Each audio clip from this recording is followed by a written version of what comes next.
Hello, आज हम वृत्त यानी सर्कल के बारे में जानेंगे कि क्या होता है। इसका जो डिफिनीशन होता है वह समुच्चय जिसमें एक निश्चित बिंदु से एक निश्चित बिंदु मान लीजिए ये है, इसको हम ओ नाम रखते हैं कि से समान दूरी पर सभी बिंदु शामिल हों। मतलब कि सभी समान दूरी पर, जैसे ये एक बिंदु हो गया, ये एक बिंदु हो गया, ऐसे ऐसे पूरे इस वलय पर अनंत बिंदु होंगे, तो उसकी जो दूरी होगी हमेशा समान होगी। तो उसी को हम वृत्त कहते हैं और वह जो दूरी है उसको हम त्रिज्या यानी रेडियस कहते हैं। आ जाइए, अब हम वृत्त की परिधि के बारे में जानेंगे यानी सरकम्फ्रेंस ऑफ सर्किल के बारे में जानेंगे। और सरकम्फ्रेंस ऑफ सर्किल वह होता है, वह लंबाई जो सर्किल के चारों ओर होती है, हम उसे सरकम्फ्रेंस कहते हैं। इसको पहले हम ऐसे नापते थे, किसी धागे की सहायता से एक ऐसे ले जाते थे और ऐसे नापते थे। इसका कोई प्रॉपर हमारे पास था नहीं कि चीज़ सूत्र नहीं था जो उससे हम नाप सकें। इसलिए हम प्राचीन ग्रीक वैज्ञानिकों ने जब इसके सरकम्फ्रेंस और डायामीटर यानी परिधि बटे डायामीटर यानी व्यास को जब डिवाइड किया तो उनको एक कांस्टेंट प्राप्त हुआ।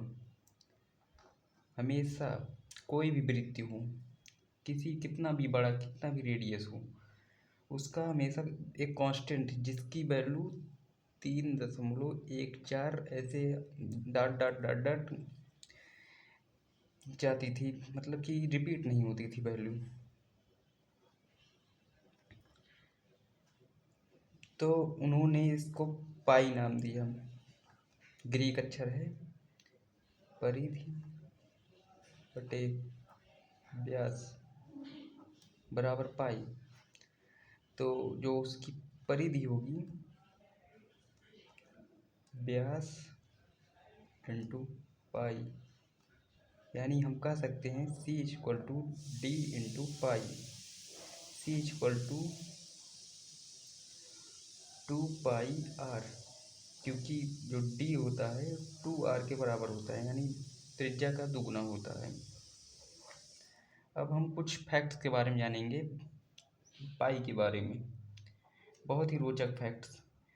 पाई एक ऐसा मान है जो 22/7 एक ऐसी वैल्यू है जो कि इसका इसमें आपका वैल्यू निकालते निकालते जैसे 3.14 डॉट डॉट डॉट डॉट 437, कोई डिफाइंड वैल्यू नहीं आती है, रिपीट नहीं होता है।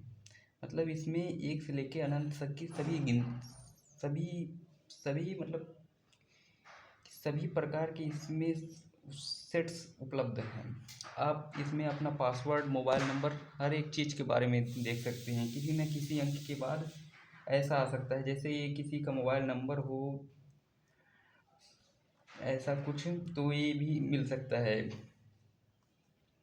10 अक्षर, 4 अक्षर, हर चीज़ मिल सकता है उसमें। तो पाई जो है एक यूनिवर्सल जैसे एक त्रुटि है जिससे समझ समझ बूझ के नहीं बनाया गया, ये समझ लो एक यूनिवर्सल त्रुटि है।